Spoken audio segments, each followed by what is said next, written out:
Thank you. Thanks very much, everyone, for the invite. Nice to follow one of my former colleagues as well from New York. So my name's Amber Simpson. I used to be at Sloan Kettering and met Bob many times at Sloan Kettering in New York. Now I'm at Queen's University in Kingston, Ontario, Canada. And man, this podium is too tall for me, so I'm gonna come to the side a little bit. I'm gonna talk about some work that's been going on as part of my hat in the Canadian Cancer Trials Group. So the RECIST working group convened a meeting last January to discuss the inclusion of radiomics in RECIST.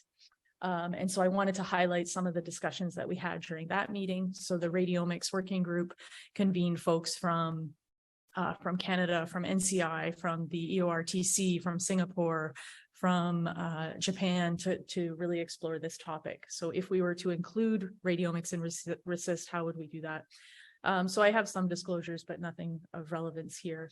So I think it's important to take a step back and understand the evolution of RECIST criteria. So there was this 45-page WHO report that came out in 1979 that looked at baseline assessment. It outlined toxicity, safety, response criteria, time to recurrence, progression, and survival. And then this was sort of the genesis of how RECIST came to be. RECIST came to be because of a need, and this is from that report, to have a common language. Someone else said that in another presentation this morning. So we needed to develop a common language because there were multiple cancer investigations going on, and the reporting of those cancer investigations was different across every institution and every site. So in order to be able to compare these results, we needed to have a common language. And so RECIST was born. This is from the original JNCI paper in 2000. It was intended for use in clinical trials with a primary endpoint of objective response. I won't go through all of RECIST. Most of you probably know this already. In 2004, so RECIST 1.1 came to be, which resulted in this paper in 2009, led by Elizabeth Eisenhower, one of my colleagues. This paper's been cited now more than 24,000 times. So RECIST 1.1 really came to be because of a result of 16 clinical trials. They did detailed tumor assessments of over 6,500 patients, 18,000 lesions. They repeated for targeted therapies. So there was really this group effort to define RECIST criteria. And of course, RECIST, I don't think I have to tell this group how important response assessment is. In all of those Nature papers we see where they're trying to develop targeted therapies, they're looking at response, right? That's all from RECIST. That is all from, perhaps pathologically assessed response, or it's from imaging. And so this is really pretty fundamental to everything that we do in cancer, and pretty fundamental for patients as well. So of course, since then, iRECIST has come to be. This was developed, the lead author was again from our institution in 2017. There's been some work to start tweaking iRECIST. There's also the FDG PET guidelines, which is again from 1,100 patients from 18 trials. There's now hyperprogression and tumor growth models. So really, this is the history of how all this was born and how we, define a field. So the philosophy of RECIST, which I thought was really interesting for me to learn this, is that it really started as a way to keep it as simple as possible. So not to get so complicated, that this can actually be described to other folks with simplicity.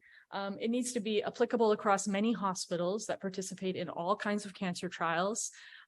So far to date, no tumor-specific RECIST has been born. And it's pretty simple on paper, right? The rules of how you describe RECIST are consistent. And then they also sought to have data-supported documentation that made sense across these different tumor sites. And it's been kept scientifically governed. So it's a community of academics from across the world that keep track of RECIST and update it. And then they want to keep it relevant and up to date, which is why this working group was formed to look at including radiomics and RECIST. And so this is the history of RECIST. I think the other thing to keep in mind that's happened in our field that's pretty interesting is across the board, the quantitative work in radiology has skyrocketed and has become accepted. So an example of this is from my former colleague, Richard Doe in New York. So this is the example of LIRADS. So LIRADS is something that's pretty well accepted now. It's been translated into over a dozen languages, and it's really proof that a radiologist can do this type of quantitative work, and that a computer may not necessarily be needed in that sense. The agreements in LIRADS is really high. And so this is what's made LIRADS really something that's been agreed upon by a field. And that's what I think we could do potentially with radiomics and RECIST. I guess along with some of these, simpler ideas around including radiomics and RECIST that I'll talk about, there's some big things that have happened in the technical advances that could potentially make the automatic inclusion of radiomics in RECIST, perhaps not now, but perhaps 5 years from now, that would make that more possible. One is the advancement of image segmentation and automatic image segmentation. This is an example from our group. We led the medical segmentation decathlon in 2018. This was recently reported in Nature Communications. We're looking at state-of-the-art automatic tumor segmentations across multiple cancers now. This has happened because of the, I don't have to tell this group this, because of the advances in convolutional neural networks. So we're really close to automatic image segmentation that's going to really advance the field quickly.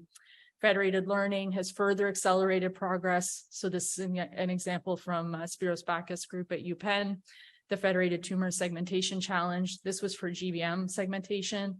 It accelerated the solution to GBM segmentation. I think we can basically say that GBM segmentation is solved at this point. We as a group now understand the influence of variable acquisition and reconstruction protocols. So we understand repeatability and reproducibility. I think we understand to some degree what features are reproducible so that we could come up with a condensed list that could be included in RECIST. And then, of course, there's been so much work out of Kiba that could really bring us to the point of being simple about a plan for RECIST. So I've been thinking a lot about how radiomics can adapt that approach from RECIST. So how do we take the lessons learned from the RECIST working group? So we as a community have developed very large data sets, much larger than the data sets that I was describing that RECIST was based upon. We've developed them in multiple cancers, and we've given them to the community for evaluation. We've also developed federated learning methods, so we don't necessarily have to move data. So the whole point of RECIST was that they actually federated. They took all this data in. Well, technically, everybody could keep their data, and we could still have a federated model. So that's a potential for this community. And we've also developed these really great approaches for assessing reproducibility and reproducibility. Did I just say reproducibility twice? Reproducibility and repeatability. But we would need a community of governance, right? We would all have to come to the table and agree that this is what we want to do. And so I have a modest proposal to try to keep this simple in the spirit of RECIST. I think as a first stage, and this is going to be wild for this group, but we could simply include volumetric measurements in RECIST. We could simply include mean Hounsfield units within a region. We could simply include entropy. And if we did that, this would become a metric that we would be deriving in every single clinical trial patient for every single clinical trial in the world, right? And then we could think in future stages of all the fancy work that we're all doing now in terms of more advanced features and artificial intelligence, automatic segmentation, all of that kind of stuff. But we need to lay the groundwork of quantitative imaging within standardized reporting so that we can get to a new RECIST. And I just wanted to end my talk by talking a little bit about race correction, because this is something I've been learning a lot about lately. So it turns out some of our medical data is corrected based on race. So if a patient comes into the clinic, they're African-American, their EGFR status is adjusted, their creatinine is adjusted. So that means that, the difference between two of us could simply be skin color, and someone else's measurements are going to be different than mine. This has caused massive issues in kidney transplant because Black patients are no longer eligible because their creatinine and their EGFR are adjusted. So I just wanted to point that out because I've been hearing EGFR a lot today. So, but thinking about our commitments and how we make sure that the algorithms and the features that we're deriving are good for everybody in humanity. So I have this great postdoc that does race-based medicine and AI. She did a podcast episode for Stanford, which I really recommend that you listen to. It really changed my mind about how some of these things work. I always thought that if we had enough data and the data were perfect, everything would be fine and the universe would be in balance. But this is not the case, right? There's an inherent bias in all of this data that we're generated, and we need to understand what that bias is. And then the last thing, in Canada, we're thinking a lot about decolonization. So we do not have a good track record with our Indigenous populations. So we have a new postdoc that's looking at Indigenous digital rights and decolonization. So the concept of data governance, data sovereignty, and looking at self-determination, because that's really important for Indigenous populations. So we've been working with Native Biodata Repository, which is a group in South Dakota that's aimed at repatriating specimen and data for American populations that are Indigenous, so that they can come up with potentially their own AI algorithms, but at least that they would be able to control their own fate, which is important for them. So with that, I'm going to end. And I appreciate the invitation today. And I really hope we can get some feedback. We're in the process of writing up this paper for the RESIS working group on how to potentially include radiomics. So I'd love to hear everyone's thoughts on that. And with that, I'll just end and say thank you to all my students, because they're the ones that do the work.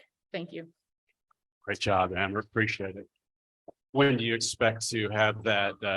I guess, is it a position paper or a white paper about the RESIS? It's just going to be a description of what happened at this workshop.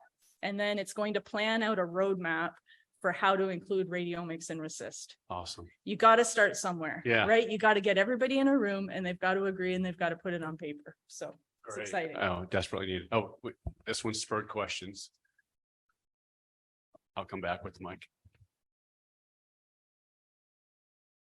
Thank you. Good, nice talk. And I'm focusing on how you're suggesting the use of volumetric analysis for RESIST in CT. I was one of the IRAT PIs along with Bob Gillies, who was the only other PhD amongst the 8 of us that were IRAT PIs. IRAT led to KIBA, to quantitative image biomarkers. And we've been talking about that for 20 years. Why are we still talking about that? Why is it not a real thing that it's so simple? Everybody in the room can do this with their AI tools to do volumetric analysis of a lesion. I think it takes time to change a field, right? And I think now the fact that we had this meeting and everyone agreed in this meeting that we need to include radiomics in a future RESIST was right. This is something I think everyone in this room can agree upon. But, you got to when people are disagreeing, you got to get them all in a room, and you got to get them all in a room over and over and over again. And then eventually you'll start working together and all the cats will start running in the same direction. I can kind of help explain why it's not widespread, and I wish it was, is that the volumetrics, as much as I'm into it, it's just not widespread. Yeah. It's just not available everywhere. But I loved your talk. I like the keeping it simple and taking the path you've gone. Thank you. Thanks, everyone.